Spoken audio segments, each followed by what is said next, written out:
Masjid Al-Qur'an yang dirahmati oleh Allah Subhanahu wa taala. Alhamdulillah pada pagi hari ini kita masih dipilih oleh Allah Subhanahu wa taala, yaitu dengan melaksanakan sholat subuh secara berjamaah di Masjid Al-Qur'an ini. Dan ini tidak diberikan ke semua manusia, hanya orang-orang yang dipilih saja yang bisa melangkahkan kakinya ke masjid yang kita cintai ini. Bapak Ibu jamaah rahimakumullah, sholawat ma'asalam kita aturkan kepada Nabi kita Muhammad SAW, Nabi yang terakhir yang nanti akan kita harapkan syafaatnya atas izin Allah Subhanahu wa taala.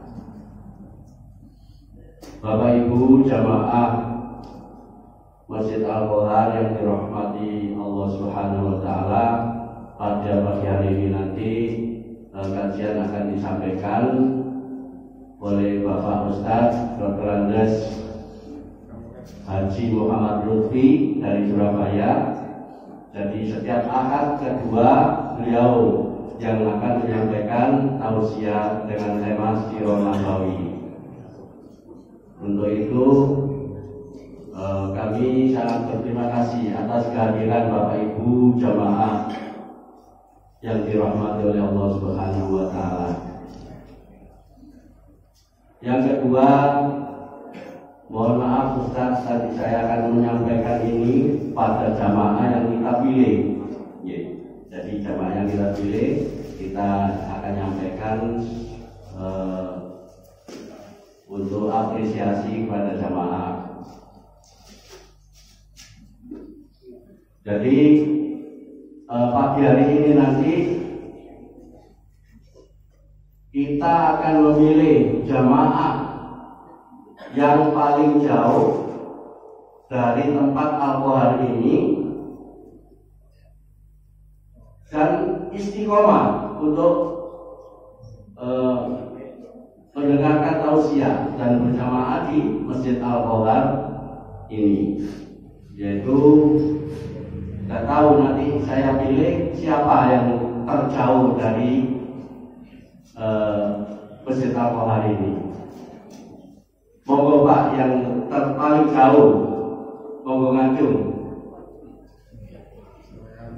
Monggo. Insya Allah ada dua, insya Allah. Oke. Bukan terjauh, tapi di sini menetap. Ya, umpamanya katakanlah Solo ya, atau Jogja atau Jawa Barat.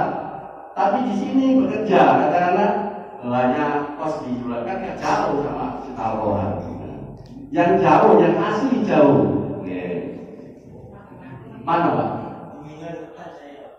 Kunjungan Kertajaya, Masya Allah. Monggo Pak, ini apresiasinya. Tapi Bapak kalau bisa istiqomah ya Pak. Saya baru tahu ini, tapi tidak apa-apa, saya kasih Pak. Jumingan ini Bu, datang ke Masjid Al-Qur'an. Alhamdulillah.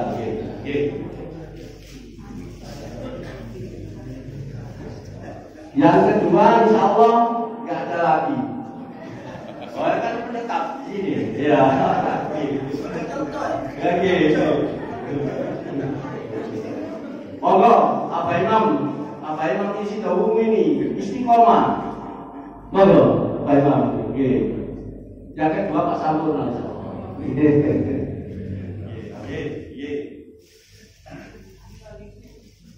Monggo.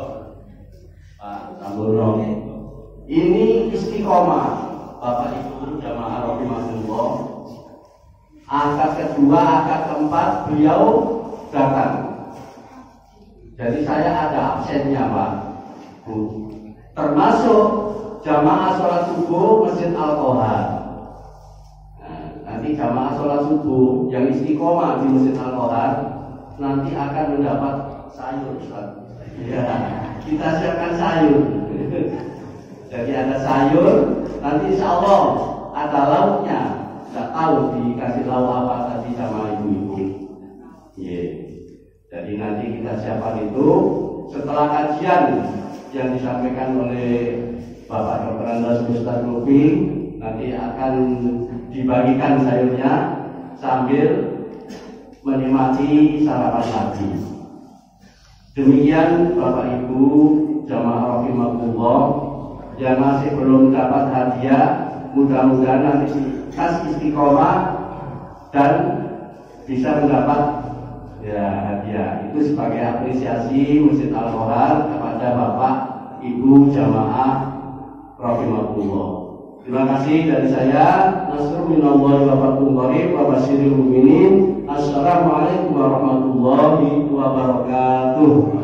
Dan mari kita buka kajian ini dengan bacaan basmalah. Bismillahirrahmanirrahim.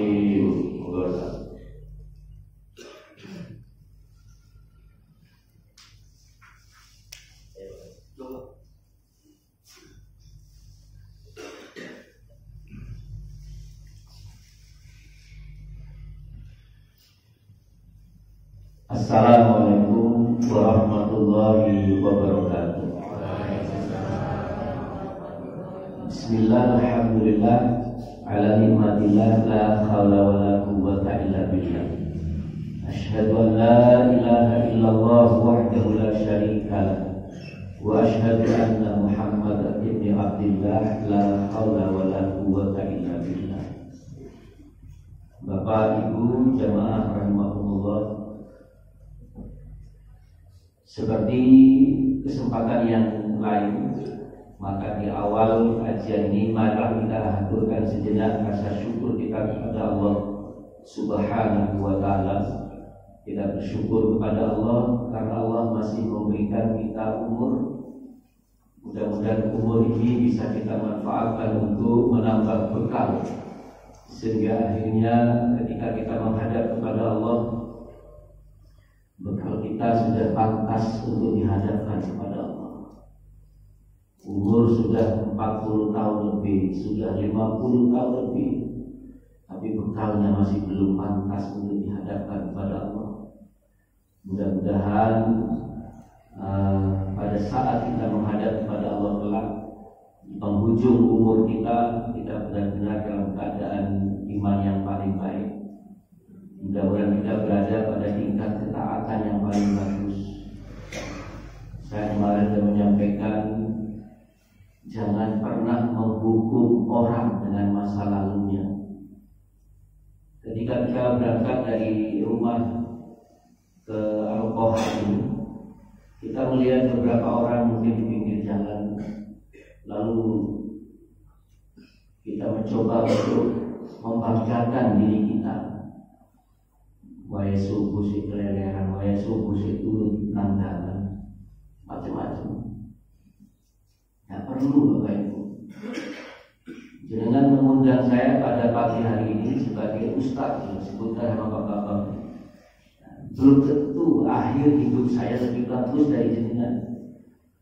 Dan orang-orang yang di pinggir jalan, yang kita rasani, kita batin, ya. Wahai subuh kok sekelelehan, itu belum tentu Pak. Nanti akhirnya akhir hidupnya lebih jelek dari kita, itu belum tentu. Tidak ada jaminan bagi kita. Saya berkali-kali menyampaikan, malaikat itu mencabut nyawa orang itu tidak butuh waktu berhari-hari Pak. Sampai orang yang mau meninggal itu tahu kalau dia itu mau meninggal. Kadang-kadang tidak tahu sama sekali Pak. Kemarin saya kecelakaan tangki itu. Kecelakaan tangki itu ya, supirnya tiba-tiba kena serangan jantung, ya. Tangkinya jalan tidak karu-karuan, sampai kalau nggak salah 5 orang meninggal banyak. Di mana coba kemarin? Jadi saya ada berita itu, 5 orang langsung meninggal. Nah berarti kan orang itu kan gak ada yang sakit Pak, dan mereka juga tidak tahu kalau mereka akan meninggal. Berkali-kali saya sampaikan pada jamaah, meninggal itu kata kuncinya yang pertama, tidak selalu setelah tua. Tidak selalu setelah tua. Berapa banyak kita menyaksikan seorang ayah menguburkan anaknya sendiri. Berapa kali kita menyaksikan seorang kakek hadir pada pemakaman cucunya, itu menunjukkan bahwa kematian itu tidak selalu diurut dari umur. Yang kedua, kematian tidak selalu diawali dengan sakit berlama-lama. Lah kecelakaan itu kan orang sehat semua Pak itu. Supirnya sehat, berangkat dari rumah, tidak serangan jantung bukan di rumahnya. Orang yang ditabrak tank itu pun juga sehat, berangkat dari rumahnya. Mungkin dia sempat pamit sama istrinya, sama keluarganya. Ya Allah, itu betapa kagetnya itu keluarga mendengar berita itu. Itu Pak. Bahkan kadang-kadang kita merawat orang sakit, yang merawat yang meninggal duluan. Yang merawat Pak yang meninggal duluan. Saya punya cerita di Ketandan itu, pengurus masjid An-Nur Ketandan. Saya sebut namanya tidak apa-apa, Pak Munif dan Bu Munif. Yang sakit di rumah sakit itu Pak, yang di rumah sakit itu Pak Munif. Setiap sore Bu Munif itu jenguk ke rumah sakit. Setiap sore, ya, maghrib itu ada kabar dari rumah sakit bahwa meninggal. Semua anaknya Pak bukan orang lain, anaknya tidak percaya kalau meninggal, ibunya yang jenguk.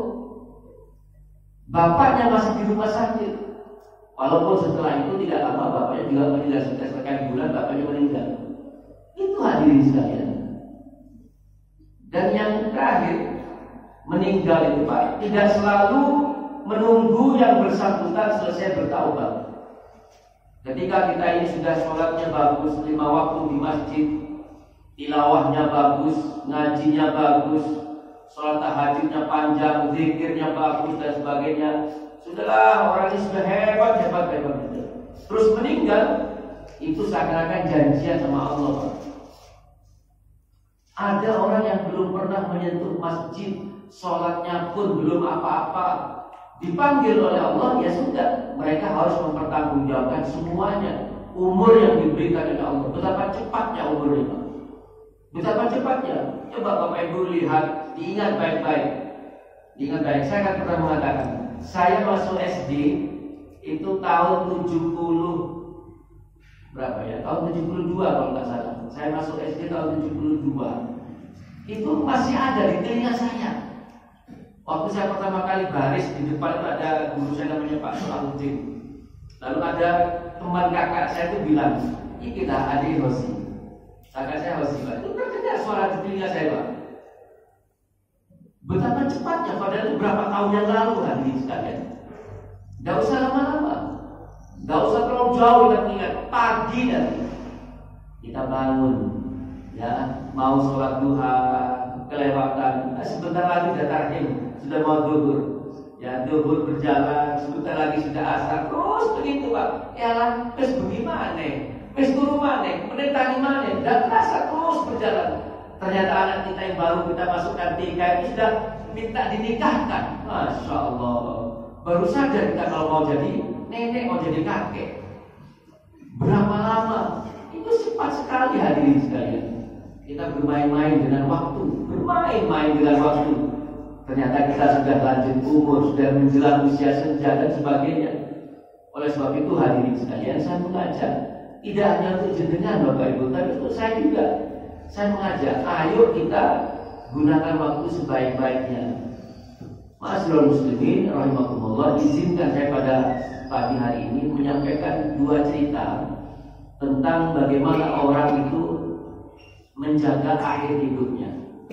Contohnya seringkali saya sampaikan tentang Sayyidina Umar. Sayyidina Umar itu Pak, sahabat-sahabat yang lain sudah masuk Islam, Sayyidina Umar belum masuk Islam. Jenengan boleh buka di Google, dikasih alamat As-Sabiqunal Awwalun, orang-orang yang pertama kali masuk Islam. Tidak ada nama Sayyidina Umar. Abu Bakar sudah masuk Islam, Ali sudah masuk Islam, Utsman sudah masuk Islam, Umar belum ada. Umar masih keleleran di jalan yang seperti kita sering batin kalau lihat orang-orang di pinggir jalan itu. Dengan angkuhnya kita merasa kita sudah hebat, bisa keluar dari rumah untuk menyambut subuh. Umar juga begitu. Kita belum pernah membunuh orang. Umar membunuh anak kandungnya sendiri. Tapi perhatikan hadirin sekalian, setelah 6 tahun kenabian dari Muhammad Rasulullah, 6 tahun kenabian dari Muhammad Rasulullah, Umar masuk Islam 3 hari setelah Islamnya Hamzah bin Abdul Muthalib. 3 hari setelah Hamzah masuk Islam, Umar masuk Islam. Tapi perhatikan Pak, setelah masuk Islam, Allah bimbing dia dengan baik, ya, sampai dia benar-benar orang yang zuhud kepada Allah. Sampai setelah meninggal, dia mendapatkan kehormatan jenazahnya, mayitnya bersebelahan dengan kekasih Allah. Betul Pak? Bersebelahan dengan Muhammad Rasulullah. Kurang terhormat apa Pak? Siapapun orang di dunia ini sepanjang sejarah manusia, seandainya boleh memohon seperti itu, dia minta, mudah-mudahan ya Allah, saya izinkan engkau jenazah kami kelak bisa bersanding dengan kekasihmu Muhammad Rasulullah. Semua orang minta. Tapi hanya Umar dan Abu Bakar yang diizinkan oleh Allah bersanding dengan Muhammad. Bahkan istrinya Khadijah binti Khuwailid yang pengorbanannya luar biasa. Khadijah itu Bapak Ibu, sebelum menikah dengan Muhammad Rasulullah, itu orang paling kaya di Mekah. Paling kaya di Mekah. Kalau sekarang siapa Pak kira-kira Pak ya? Masa Mulyono? Bukan ya? Orang paling kaya di Mekah. Begitu menikah dengan Rasulullah, semuanya setelah Rasul menjadi Nabi, semuanya habis untuk mendukung dakwah perjuangan Muhammad Rasulullah. Kalau saya menghitung Pak, mohon maaf, ya, pengorbanannya Khadijah dengan pengorbanannya Sayyidina Umar, mungkin tidak apa-apa ya Pak Umar itu. Tapi ternyata Allah memberikan kehormatan kepada Umar, bukan kepada Khadijah. Jenazah Khadijah tidak bisa bersanding dengan suaminya Muhammad Rasulullah Sallallahu Alaihi Wasallam. Itu Pak, akhir hidup. Makanya yang paling penting adalah seperti apa wajah kita haturkan kepada Allah kelak. Bukan sekarang Pak, bukan kemarin apalagi. Sekarang kita orang hebat, diundang ceramah kemana-mana. Setiap malam kita ini orang yang pertama kali masuk masjid. Tapi sekali lagi hadirin sekalian, bukan itu yang dipertanyakan kelak. Tapi bagaimana akhir hidup itu Pak, jadi potret. Jadi potret seperti inilah hidupnya. Orang meninggal Pak, bukan di mana yang penting, bukan kapan yang penting, tapi dalam keadaan bagaimana dia meninggal menghadap kepada Allah. Itu yang paling penting. Makanya berdoa. Bapak Ibu pernah nggak berdoa begini ya? Ya Allah, jadikanlah akhir hidupku sebagai episode yang paling indah dalam hidup. Ya Allah, jadikanlah akhir hidupku menjadi bagian yang terindah dari hidup. Saya pernah merasakan keindahan berkali-kali ya Allah, ketika saya duduk di pelaminan menyaksikan anak saya lahir, menyaksikan anak saya di wisuda, menyaksikan anak saya di pelaminan. Saya merasakan banyak keindahan. Tapi mudah-mudahan ya Allah, dari semua macam keindahan itu, justru yang paling indah ketika saya menghadap kepada Engkau ya Allah. Disaksikan orang lain menangis, dia lantas senyum menghadap kepada Allah. Itu hadirin sekalian, amin ya rabbal alamin. Ada seorang ulama hadirin sekalian, ini yang ingin saya sampaikan. Ada 2 kisah. Ada seorang ulama, dia tinggal di pesantrennya, anggap saja sebuah pesantren. Nyaris tidak ada fitnah apapun. Dia tinggal di pesantren itu tidak ada godaan apapun. Pekerjaannya hanya beribadah kepada Allah. Kalau bahasa kita mungkin ajar ngaji, mungkin ada santri yang diajarkan, tidak ada fitnah sama sekali. Di zaman yang sama, hadirin sekalian, hiduplah 3 kesatria, 3 pemuda dan 3 pemuda bersaudara ini, kakak beradik ini, berhajat untuk ikut perang, meninggalkan negerinya untuk jihad fisabilillah.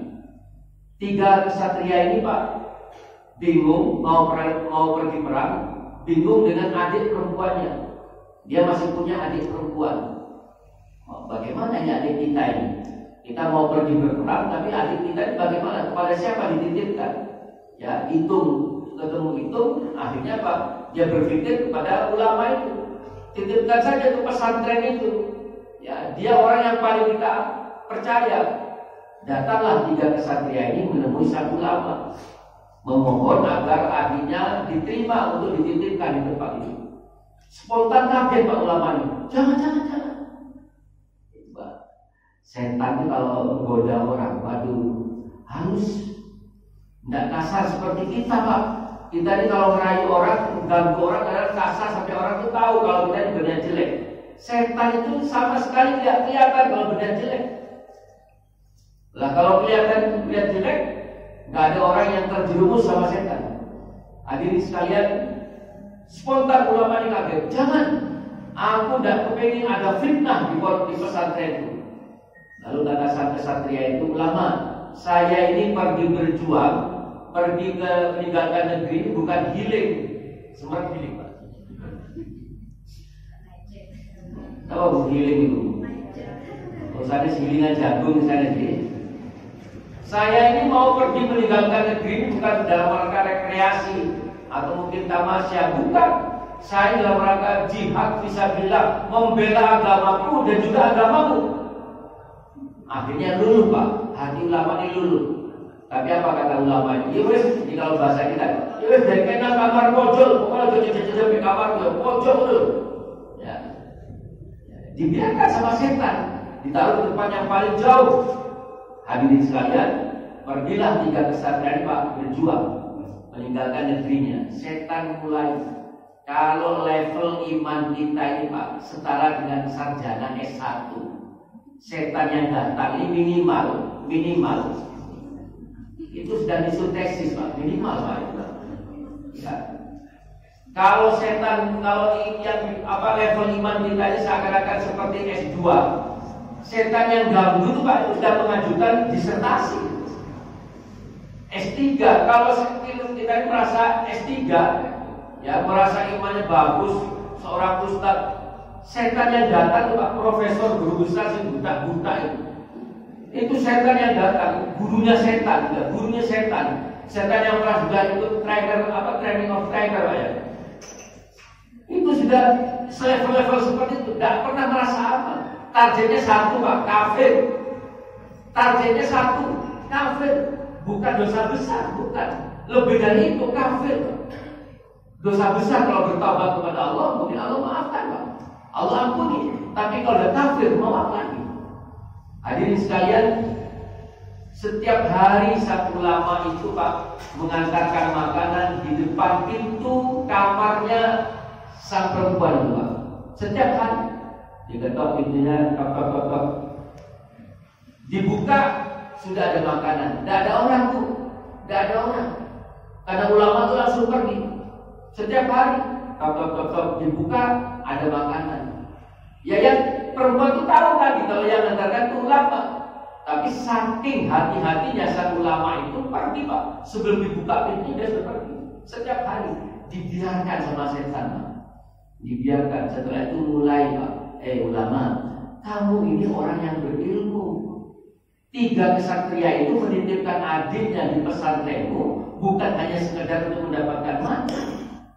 Betapa senangnya kakak-kakaknya yang kesatria itu pulang, adiknya sehat dan bertambah ilmu karena aku ajari dia ilmu. Masuk akal gak Pak? Wah, lama-lama saya jadi setan nanti Pak. Masuk akal, halus turunnya ya.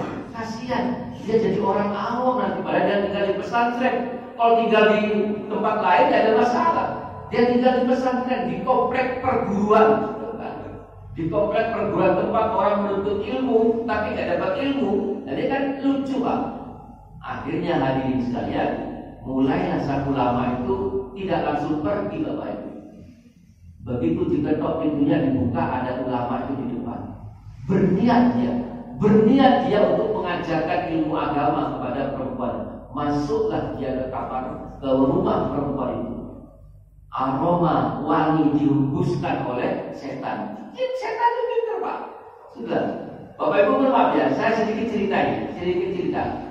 Kalau dikatakan fiksi ya monggo silakan, tapi ini fakta. Ibu kandung saya, itu kalau pagi itu habis subuh itu kira-kira mungkin jam 6 itu Pak, itu buka toko Pak. Karena di rumah di Bangkalan itu ada toko. menjelang zuhur itu ditutup Pak tutunya Pak, istirahat nanti buka lagi batu asar. Ya.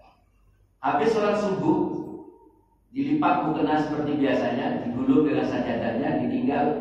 Begitu zuhur mau sholat zuhur dibuka, mukena ini penuh dengan darah, bahkan yang namanya apa Bu, ikat Bu, itu seperti dicelup ke dalam darah. Saya itu pulang ke Bakalan, tapi sudah tidak ketemu dengan darah itu. Tapi keluarga di sekitar itu Pak dipanggil sama ibu saya, disuruh menyaksikan. Terus dia tanya, lu ini apa? Ceritakan saya bingung juga. Tapi saya ingat setan itu mau mengganggu orang. Ya, kebetulan tidak jauh dari rumah kami Pak Bambang itu ada istilahnya itu LOS. LOS itu RPH Pak, rumah potong hewan. Ya, saya bilang saya manggilnya Umi, jin itu bisa pindah barang. Malam-malam jin itu main gelas di dapur itu bisa. Jin itu Pak pindah darah dari tempat penyembelihan. Karena saya tahu penyembelihan hewan itu Pak sebelum subuh itu. Kami dulu waktu kecil itu sering lihat waktu sapi dijatuhkan disembelih itu sebelum subuh. Jadi jin itu bisa pindah darah dari RPH itu ke rumahnya Umi itu bisa. Itu pekerjaan jin Pak. Pekerjaan jin. Kalau hanya menghembuskan aroma wangi dari dalam kamar sang perempuan itu paling gampang. Maka saya pernah menyampaikan, ketika kita taklim begini Pak, setan itu beroperasi. Ada yang namanya wasnan, ada yang namanya hanzab. Ya, setan itu beroperasi Pak. Saya akan pernah menyampaikan, di masjid ini ada setan yang namanya wasnan. Wasnan itu pekerjaannya menaburkan tepung kepada orang yang sedang taklim. Cek nopo Bu? Cek ngantuk. Ya. Begitu saya geser dari sini Pak Bambang mempersilahkan, saya geser ini, wasnan itu langsung bisikan Pak, di telinga semua Bapak Ibu. Boleh osendenan. Boleh osendenan. Apa ada yang kurang lengkap di masjid ini? Wis oleh sendenan, isok selonjoran, ya. Longgone persis di sore AC, ketak ketip. Yang dibayarkan kasih pecel. Ya sudah. Jadi wes angel-angel Pak berita tepung yang disebut kita ketip. Ada lagi di rumah kita, ada lagi namanya Hanzab. Hanzab itu Pak mengganggu orang yang sedang sholat. Belum takbir, jadi kan dibiarkan Pak. Belum takbir itu dibiarkan, tapi begitu Allahu Akbar, ingat Pak. Hati-hati, motormu belum berkunci loh. Ingat macam-macam. Di masjid, hati-hati, sandalmu anyar. Itu siapa? Sandalnya anyar kok. Makanya ibu-ibu, Bu, jadi kan kalau putra putrinya ke masjid, ojo kayak dipesin masalah sandal ya. Lihat hati-hati, sandalmu delik ono. Delik sandalmu. Akhirnya Pak, mindset kita masjid boleh maling. Setan juga begitu akhirnya. Akhirnya dibuat menggoda kita. Di rumah kita juga ada namanya dasim. Setan dasim namanya Bu. Sini Bu. Bukan ngomong dasim ya, belum tadi dasim. Dasim itu Pak tugasnya masuk ke ruangan-ruangan yang kosong. Makanya jenengan kalau rumahnya besar, kamarnya banyak, yang kosong itu sering-sering dimasuki Pak. Wallahi Pak, itu tempatnya setan Pak. Saya punya teman Pak, setiap masuk mobil itu baca Assalamualaikum. Karena Pak dia menganggap mobil itu merupakan ruang kosong. Sama, ketika kita masuk ke rumah dan tempat-tempat kosong, termasuk ke rumah kita, kalau ditinggal pengajian dan sebagainya, pulang ke rumah, ucapkan Assalamualaikum. Dasim langsung pergi. Apa kata Dasim? Ayo keluar. Tidak ada tempat bagi kita di rumah ini. Jangan ditambahin. Assalamualaikum Dasim dijawab betul nggak Pak Dasim? Assalamualaikum Dasim jawab betul. Waalaikumsalam. Waalaikumsalam kohar. Terus kata bingung. Ya. Itu hadisan dihembuskan oleh setan Pak perlahan-lahan. Apa yang terjadi? Mohon maaf saya persingkat. Ya. Laki-laki ini, ulama ini yang tadi tidak pernah tersentuh fitnah berzina dengan perempuan ini. Berzina sampai hamil. Hadirin sekalian, begitu sudah hamil tua, sudah mau melahirkan, dibisikin lagi Pak. Apa kata setan? Sampai ada anak kecil nangis, teriak di pesantren ini, geger pesantren ini, hilang namamu sebagai habib, sebagai syekh, hilang namamu. Dan kamu tidak usah khawatir, perempuan itu sama dengan kamu, sama-sama tidak ingin aibnya ketahuan. Loh Pak, setan itu pintar Pak. Saya sering ceramah masalah ini, kan lama-lama saya jadi setan juga. Perempuan juga sama seperti kamu, dia juga tidak ingin ketahuan aibnya. Sudah, hilangkan barang bukti lah ini. Akhirnya Pak, begitu lahir, bayi dibunuh. Setelah dibunuh, bisikannya lain lagi. Perempuan itu bagaimanapun adalah ibunya. Dia yang mengandung bayi itu 9 bulan. Sekarang dia manut sama kamu. Tapi nanti kalau 3 saudara itu datang, 3 kesatria datang, dia mandul. Dia akan cerita bahwa bayinya telah dibunuh sama kamu. Sudah, hilangkan sekalian. Sudah berzina, membunuh bayi, membunuh ibunya. Apakah setan puas? Belum Pak. Targetnya apa tadi? Kafir. Akhirnya apa? Pulanglah, dikubur di kamar itu Pak.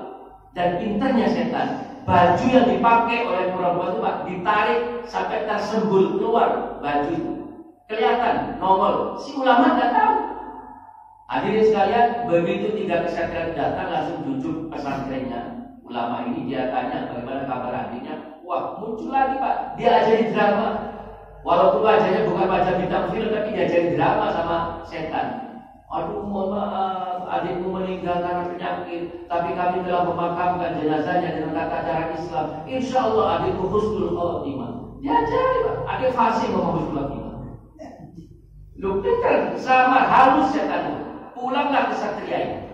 Begitu pulang hadirin sekalian, malamnya tidur, ya 3 orang itu bermimpi dengan mimpi yang sama, menceritakan bahwa adikmu tidak meninggal karena penyakit, tapi dibunuh oleh ulama itu.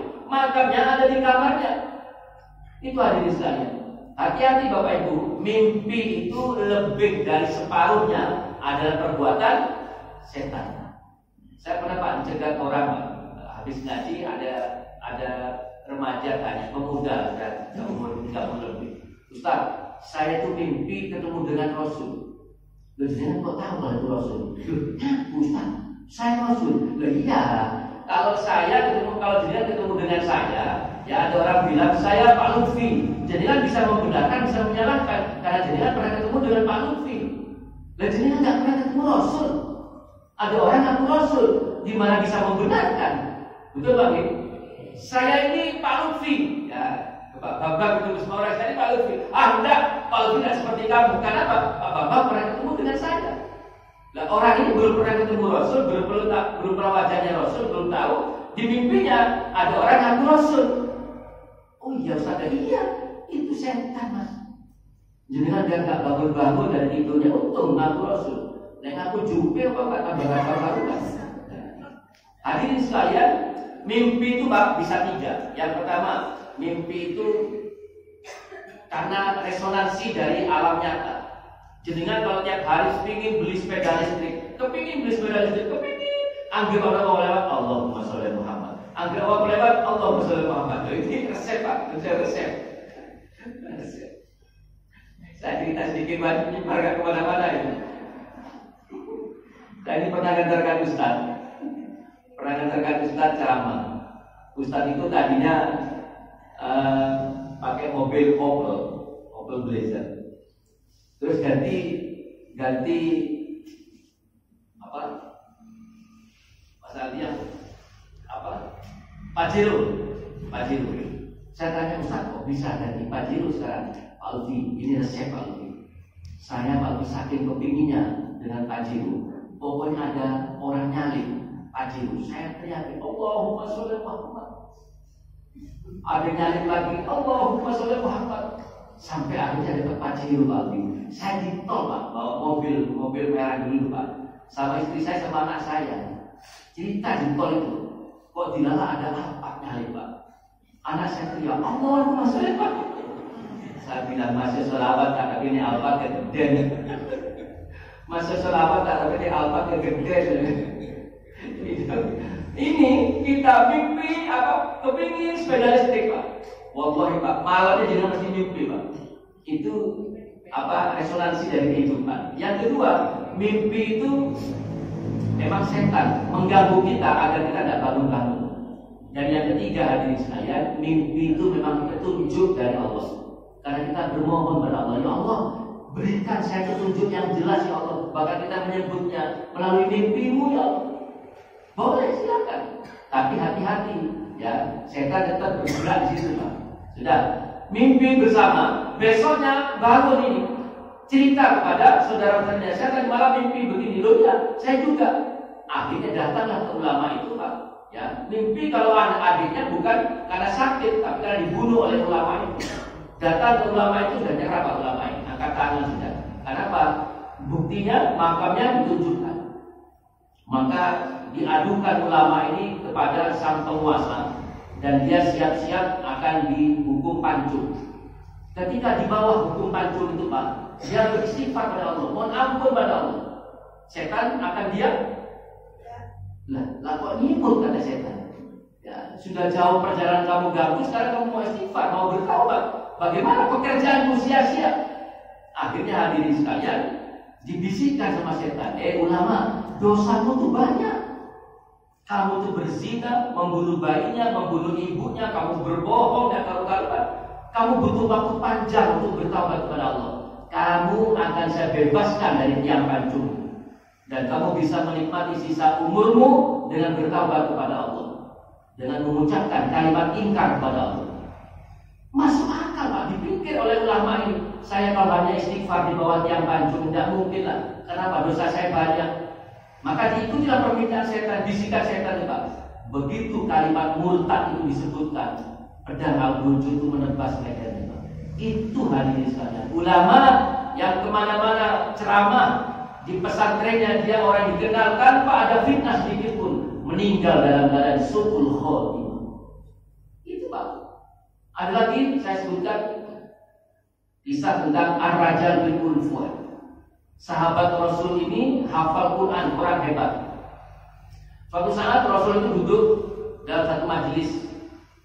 Duduk lalu Rasul mengatakan kepada sahabat-sahabat itu, apa kata Rasulullah? Kelak ada aku temukan di akhirat, ya. Kelak ada di antara kalian ini laki-laki yang tinggal di neraka dengan geraham sebesar gunung Uhud. Yang diajak bicara Pak bukan orang awam Pak, bukan orang sembarangan. Ini adalah sahabat-sahabat Rasul yang dekat dengan Kanjeng Nabi. Kelak ada di antara kalian yang tinggal di neraka dengan geraham sebesar gunung Uhud. Loh Pak, bayangkan ya, kalau saya ngomong begini, jenengan tidak akan takut. Ya, ini Rasul ngomong di depan sahabat-sahabatnya dan ucapan Rasul itu pasti nyata, dibimbing oleh Allah. Mikir Pak orang ini. Ya, anggap aja seperti ini kejadiannya. Lalu satu persatu perjalanan waktu, satu persatu dari orang yang mendengar ucapan Rasul tadi Pak, itu meninggal dunia. Meninggal dunia, meninggalnya ada yang meninggal karena syahid, karena syuhada, ada yang meninggal biasa, tapi semuanya adalah husnul khotimah. Meninggal dalam keadaan tetap Islam betul. Tinggal dua orang. Yang satu adalah Ar-Rajal bin Ulfuat, yang satu adalah Abu Hurairah. Ar-Rajal bin Ulfuat ini adalah orang yang hafal Quran. Perhatikan Pak, hafal Quran 30 juz mungkin. Hafal luar kepala 30 juz. Kita ini juz 30 aja belum tentu Pak. Ini 30 juz hafal Quran. Pernah berjuang, berperang bersama dengan Muhammad Rasulullah, orang dekatnya Rasul. Sedangkan Abu Hurairah itu 3 tahun masuk Islam sebelum Rasul meninggal.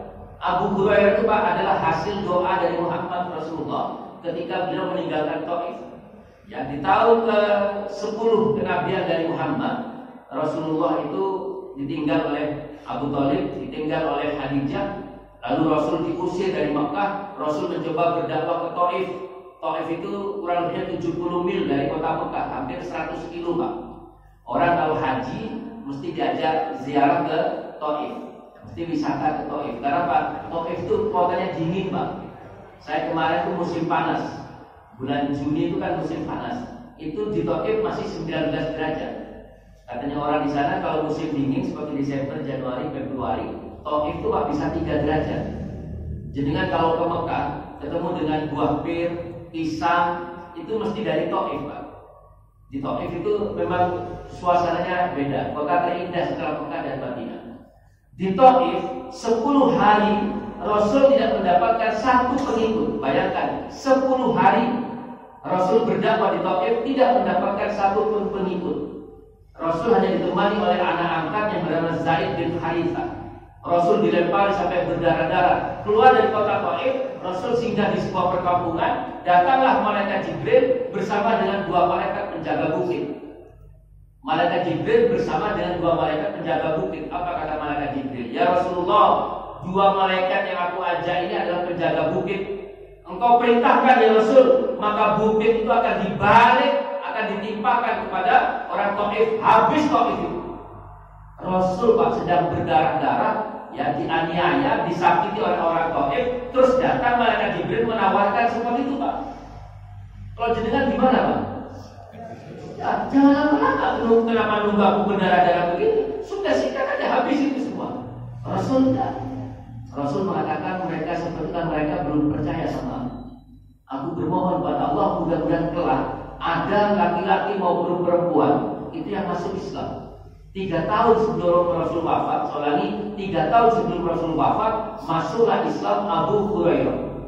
Setelah itu Rasul berkunjung lagi ke Taif, 100% orang Taif masuk Islam. Itu hadirin sekalian, kota Taif. Jadi Abu Hurairah Pak, saking terlambatnya masuk Islam. Kalau sahabat-sahabat Rasul itu Pak menunggu Rasul sholat di masjid Pak. Menunggu sholat di masjid. Jadi kalau rumahnya Rasul di seberang sana misalnya, sahabat Rasul itu menunggu di masjid. Abu Hurairah karena merasa terlambat, nunggunya bukan di masjid tapi di depan rumahnya. Dia ingin tahu bagaimana Rasul itu meninggalkan rumahnya, membuka pintu, menutup pintu, melangkahkan kaki, menoleh ketika disapa. Itulah Abu Hurairah. Tapi dia merasa tidak hafal Quran, dia minder. Sekarang tinggal saya berdua. Padahal belum ada yang mati dalam kafir itu belum ada. Lalu siapa yang kata Abu Hurairah? Ya, dulu Rasul pernah mengatakan bahwa di antara kami ada yang meninggal dan tinggal di neraka dengan geraham sebesar gunung Uhud. Sedangkan Ar-Rajal bin Fuad itu orang yang hafal Quran, jauh lebih bagus dari aku, kata Abu Hurairah. Hadirin sekalian, waktu berganti sampai masuk ke pemerintahan Khalifah Abu Bakar. Di zaman ini hadirin sekalian, hiduplah para pendusta agama, salah satunya adalah Musailamah. Musailamah disebut juga dengan Al-Kadzdzab karena Al-Kadzdzab itu artinya pendusta. Dia itu mengaku sebagai Rasul kelanjutan. Saya ini yang melanjutkan Rasulullah. Saya itu juga Nabi setelah Rasul. Hadirin sekalian, orang itu Pak, walaupun tidak masuk di akal, tapi orang itu kalau sudah butuh, takut, cinta yang berlebihan mesti akan diterima Pak. Yang namanya mukjizat itu Pak hanya sekali Pak. Yang namanya Abu Bakar Ibrahim dibakar dan mempan itu hanya sekali Pak. Yang namanya Musa melempar tongkat jadi ular itu hanya sekali Pak. Musa menemukan tongkat ke lautan terbelah itu hanya sekali Pak. Tapi Ponari di Jombang itu berkali-kali Pak. Itu sampai ribuan kali Pak. Batu dicelupkan, diminum dicelupkan. Itu berkali-kali, ribuan kali Pak. Tapi karena orang itu sakit berlama-lama aku ingin sembuh, percaya. Karena miskin berlama-lama aku ingin kaya, percaya Pak. Itulah manusia. Ya. Musailamah Al-Kadzdzab nyata-nyata tidak masuk di akal, tapi kadang orang itu terbujuk rayuannya, percaya Pak. Perlahan-lahan jamaahnya itu bertambah, pengikutnya bertambah. Maka datanglah Ar-Rajal bin Fuad. Saya baca di ceritanya, bukan diperintah Pak, tapi dia menawarkan diri. Ar-Rajal bin Fuad itu menawarkan diri, ya Abu Bakar, ya Khalifah. Kata Ar-Rajal, ya Khalifah, jangan engkau biarkan Musailamah Al-Kadzdzab semakin banyak pengikutnya. Izinkan aku berdakwah kepadanya. Akan aku kembalikan dia kepada Islam yang sebenarnya. Lah, yang menawarkan diri bukan orang ecek-ecek Pak. Ya, ini bukan Iqra jilid 3 Pak. Tapi ini sudah hafal Quran. Ya, dengan dekat dengan Rasul, pernah berjuang dengan Rasul, menawarkan diri. Tentu akhirnya diperbolehkan. Silakan kamu dakwahi siapa? Musailamah Al-Kadzdzab. Hadirin sekalian, berangkatlah ini siapa? Musailamah Al-Kadzdzab. Ar-Rajal bin Fuad menemui Musailamah Al-Kadzdzab. Hati-hati hadirin sekalian. penguasa itu kalau belum mendapatkan ulama, orang itu Pak masih belum percaya. Tapi kalau sudah ulama berada di sampingnya sebagai wakil, Pak.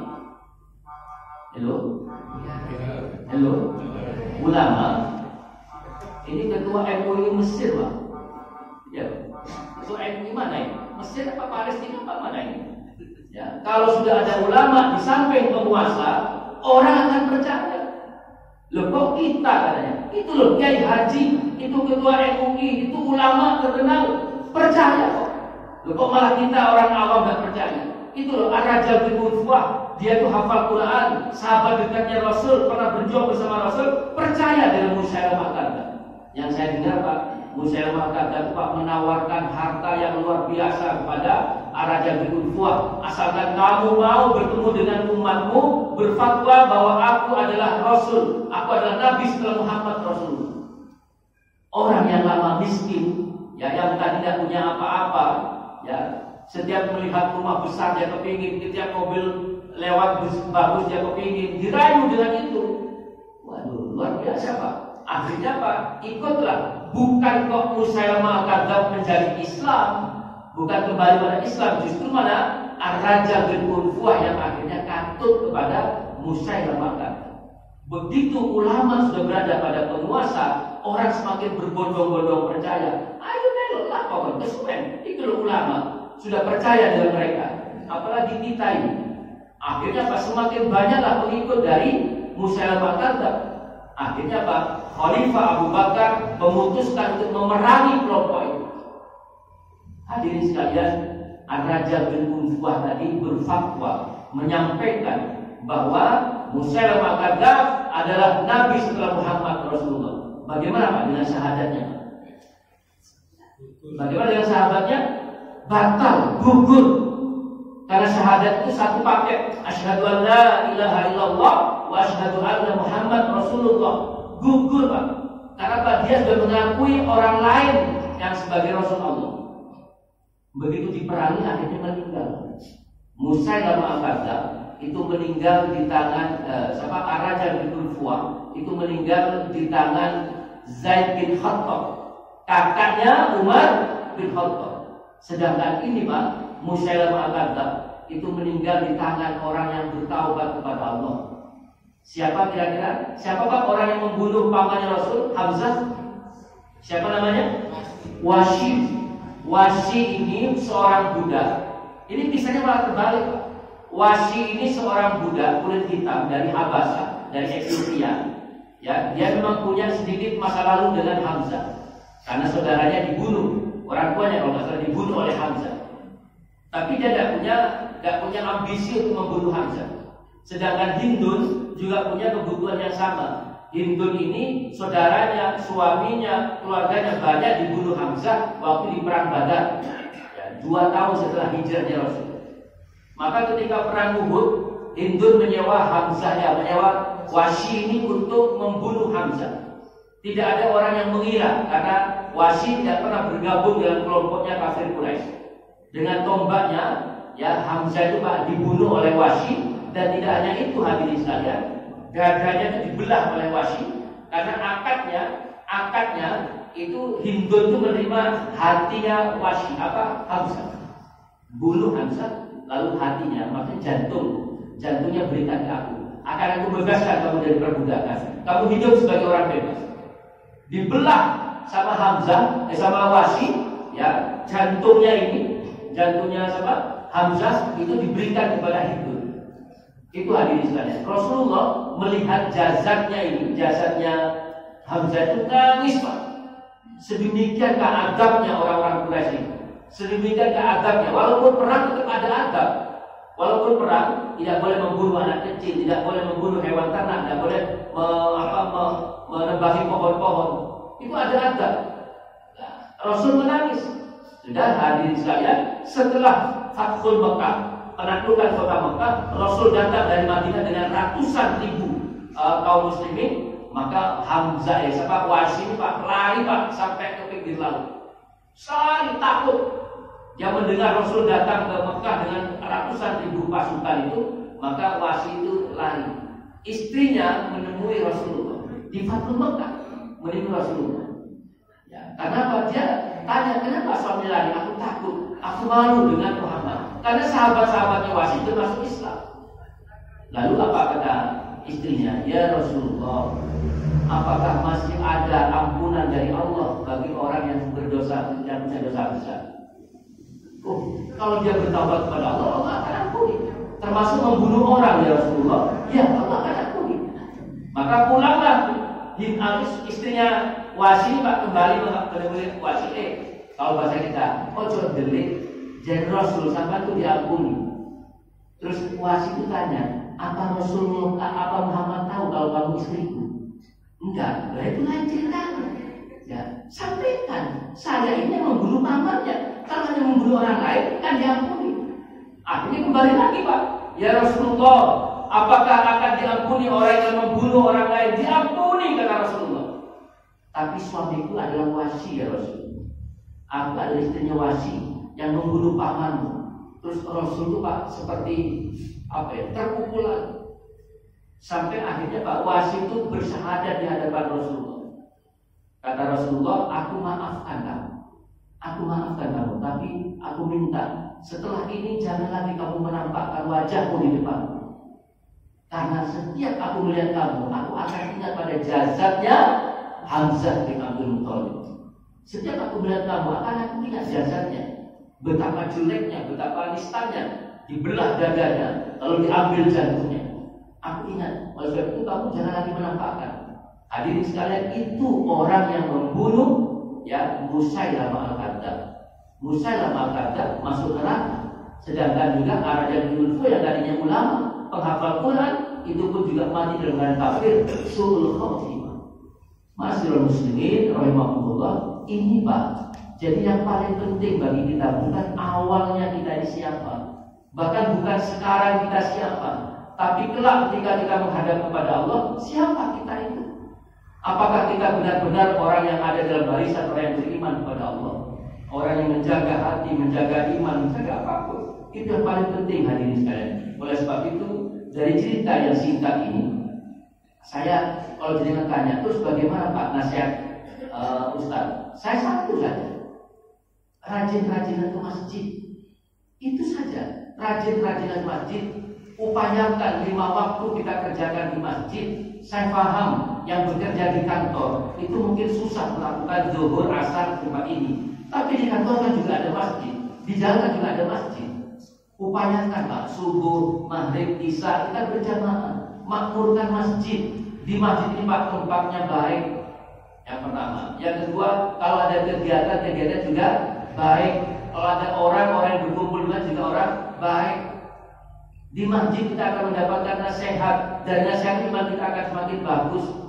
Dan kepada takmir masjid, saya juga bermohon, manjakan orang-orang yang datang ke masjid. Manjakan, buatlah orang-orang itu kerasan di masjid dengan cara apapun. Insya Allah, hadirin sekalian, Bapak Ibu mohon maaf, saya bukan memuji, bukan apa. Setelah acara ini, setelah pengajian, setelah taklim ini, di sana ada nasi pecel. Oke, betul kan? Saya bukan ramal, nasi terawon. Terawon, masya Allah.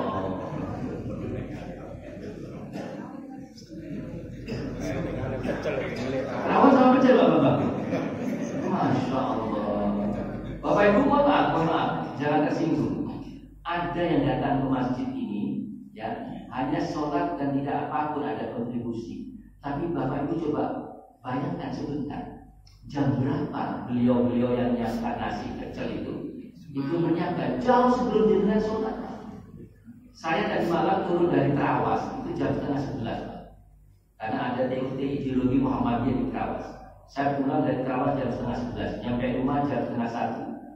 Ya, saya kalau nyampe rumah itu butuh saya langsung tidur kalau belum bersih. Saya jam 1 itu tidur, mir saya, ya Allah, bisa tarik kan?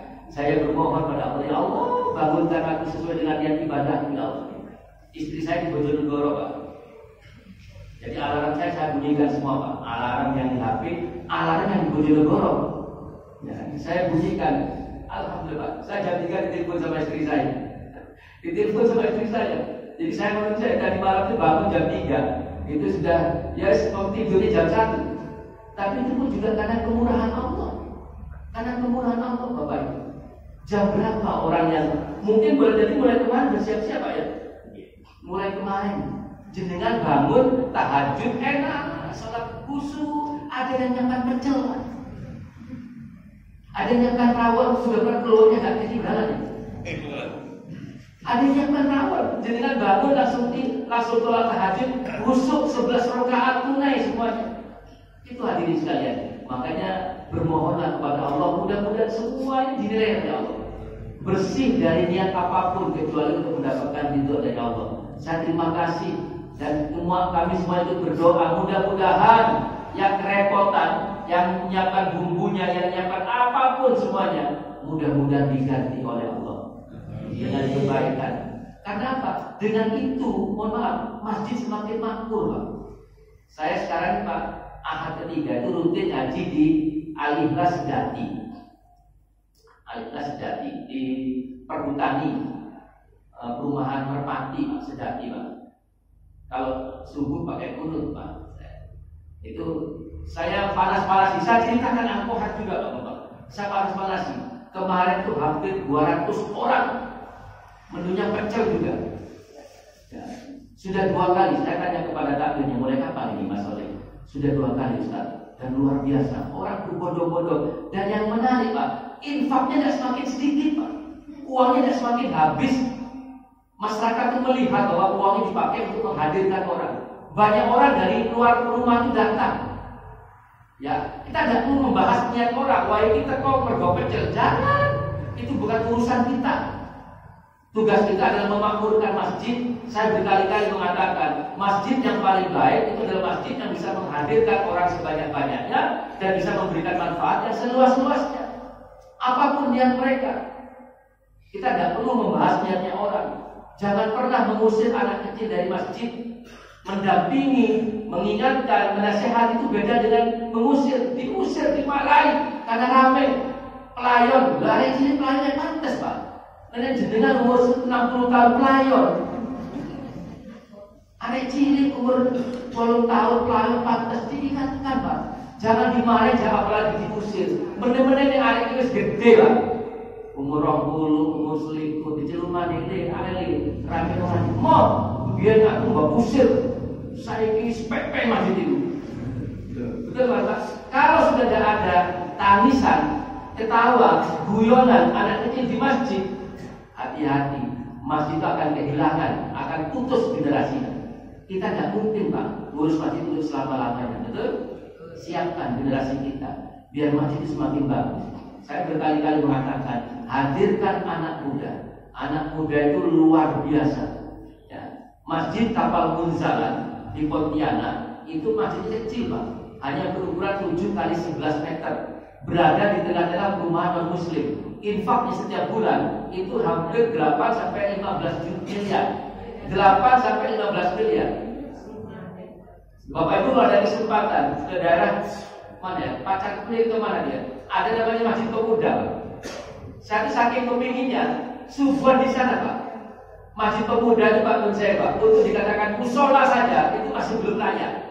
3 shot itu Pak dan mepet tembok. Dekat Al-Malik seperti 3 shot itu Pak, shot ketiga itu sudah mepet tembok. Panjang di sana kira-kira mungkin lebih pendek dari tempat ini. Tempatnya kumuh, lantai itu sudah melotok-melotok itu. Tapi infaknya sudah ratusan juta Pak. Setiap hari, setiap siang selalu ada makan siang. Masjid Pemuda, daerah Kaliupit itu Pak, daerah banyak klinik ya. Kecil, yang ngurus itu anak muda-muda semua. Saya subuh itu seperti sedang ada di Pondok Ramadan, di Pondok Ramadan. Gak ada orang tua, semua itu umur di bawah 25 tahun. Setiap habis sholat, ya tilawah, baca Quran, baca Quran dulu baru setelah itu dzikir pagi. Setelah dzikir pagi sudah selesai, ada disediakan makanan, minuman. Kalau siang selalu ada makan siang. Bapak Ibu boleh mampir sekali-sekali. Yang makan siang itu tidak hanya jamaah sholat Pak. Orang lewat pun, bahkan orang non-muslim pun makan siang di situ.